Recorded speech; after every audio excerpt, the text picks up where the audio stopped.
It all started with a simple garden gnome, just a harmless little guy I put by my front steps.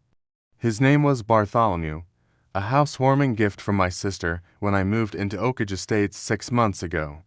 Little did I know, Bartholomew was about to ignite the most insane neighbor drama I've ever experienced. I first met Karen Wilkins, the president of our homeowners association, while I was just watering my lawn.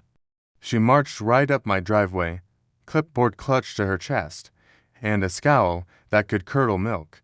She had that sharp, angled blonde bob, you know the one. It's practically a uniform for her personality type. "Excuse me," she said, her voice just dripping with fake politeness. "I'm Karen Wilkins, president of the Oakage Estates HOA. Are you aware that your lawn ornament violates bylaw 7.3 regarding unapproved decorative elements?" I turned off my hose and tried to be friendly. "Nice to meet you, Karen. I'm Daniel. I wasn't aware of any violation. It's just a small garden gnome." She completely ignored my outstretched hand and shoved a thick binder at me instead. "Here's a copy of the full HOA regulations. Page 42, paragraph 7. All lawn ornaments must be pre-approved by the decorative committee." That thing was not approved. I started flipping through this ridiculously huge binder, all color-coded with dozens of tabs. "Okay, I'll look into it. Thanks for letting me know," I said. "You have 48 hours to remove the unauthorized decoration, or face a $50 fine," she shot back, already turning to leave. "Welcome to Oakage Estates." I just shook my head as she power-walked to the next house. It felt so extreme for a 6-inch gnome, but hey, I wasn't looking for trouble. That night, I actually read the regulations, and she was right. Lawn ornaments needed a formal application with photos, measurements, material specs, and then a review period of up to 30 days. All for my little gnome. So, the next morning, I emailed the application and moved Bartholomew to my backyard for the time being. Problem solved. Right. Wrong. 3 days later, a notice was slipped under my door. My grass was a 1/4 inch above the maximum height of 2.5 inches. I got a ruler out, and sure enough, parts of my lawn were slightly over. I mowed immediately, annoyed, but still playing by the rules. The next week, another violation. My garbage bins were visible from the street for more than 12 hours after collection. The week after that, my new welcome mat wasn't an approved earth tone. Each violation came with bigger fines, personally delivered by Karen, always with that same smug look on her face. It became pretty obvious I was being targeted. My next-door neighbor, Jim, confirmed it. "Oh yeah, she does this to every new resident," he told me. "She lines finds something wrong every week until you either move out or join her little HOA fan club. Last year, she made the Thompsons repaint their whole house because their beige was too yellow. All right, challenge accepted." I became meticulous. I measured my grass twice a week. I power washed my driveway every Sunday, and my trash bins vanished the second the truck drove off. And for a little while, it worked. The violations stopped. But I'd still see Karen driving by my house super slowly, just hunting for something, anything, to write me up for. Then the decision from the Garden Gnome Committee came back. My application was denied. They said whimsical decorations detracted from the dignified aesthetic of the neighborhood. So Bartholomew had to stay hidden in my backyard, safe from the HOA's prying eyes.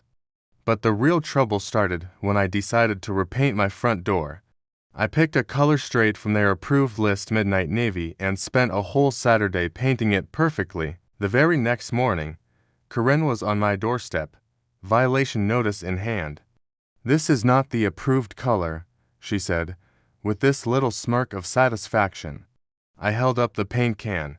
The label clearly said midnight navy, approved color. Page 67, that's ocean depth blue, not approved. "Repaint immediately, or face a $200 fine," she insisted. I muttered under my breath, "They're literally the same color." My patience was just gone. "The committee will decide," she replied with a bigger smirk. "I've scheduled an emergency meeting for tomorrow evening. Consider this your official violation notice. And that was it. That was the moment I decided I was done playing defense. It was time to fight back. I took pictures of my door next to the official color chart. I gathered all my receipts from the hardware store, and I even got a paint sample to create a full documentation package. I also started talking to my neighbors, and I quickly found out that Karen had been terrorizing Oak Ridge Estates for years with her petty power trips and selective enforcement of the rules. My fight was just beginning. Thanks for watching, and be sure to subscribe to see what happened next. At the emergency meeting, I laid out all my evidence, calm and professional. One by one, other neighbors who had been harassed by Karen also stood up and spoke out. You could see her face getting redder and redder as she realized she was losing control. The vote came in, 4-1 in my favor. And guess who the one dissenter was? Karen, of course. She didn't say a word, just stormed out of the room. The next morning, I found a long, deep scratch across my brand new front door, clearly made by a key. I checked my security camera footage, and there she was. At 2 in the morning, Karen, deliberately vandalizing my door. I filed a police report right away, but decided not to press charges just yet. I was hoping this would be the end of it, so I sent her a polite email. I told her I had video evidence of the vandalism and that I'd prefer to resolve this amicably. Her response was anything but friendly. Soon, I started getting threatening texts.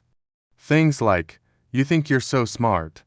People who cross me always regret it," and then, "Accidents happen to troublemakers. It would be a shame if that pretty new door of yours went up in flames." That was it. I immediately called the police and forwarded them every single message. They took the threats very seriously, especially since I had the video of her vandalizing my door. When the officers questioned Karen, she tried to play it off as a misunderstanding. She claimed she was just giving me a friendly warning about fire safety. They didn't buy it for a second, especially after they found a can of lighter fluid in her car during a search. And just like that, Karen was arrested for making criminal threats and attempted arson. As the officers led her away in handcuffs, it felt like the whole neighborhood came out to watch. The look on her face was a mix of shock, rage, and pure humiliation as the police car drove away. Later, the police searched her house and found a file. It was a detailed plan for revenge against every single resident who had ever opposed her. We're talking everything from minor vandalism to serious property damage. Her bail was set at $25,000, and a restraining order was issued, forcing her to stay at least 500 feet away from me and my property. The HOA board convened another emergency meeting and unanimously voted to remove her as president. Even her job, a local real estate agency that prided itself on its community reputation, placed her on unpaid leave while the case was ongoing. At the court hearing, Karen showed up with her lawyer, her usually perfect appearance looking a bit frayed. When the judge explained that she was facing felony charges that could mean up to 3 years in prison, all the color drained from her face. "How does the defendant plead?" the judge asked. "Guilty, Your Honor," Karen whispered. Her hands were trembling so hard she had to grip the table to steady them. The once mighty HOA president, who had ruled our neighborhood with an iron fist and a binder full of rules, was finally facing justice. And no bylaw was going to protect her this time. Thanks for watching.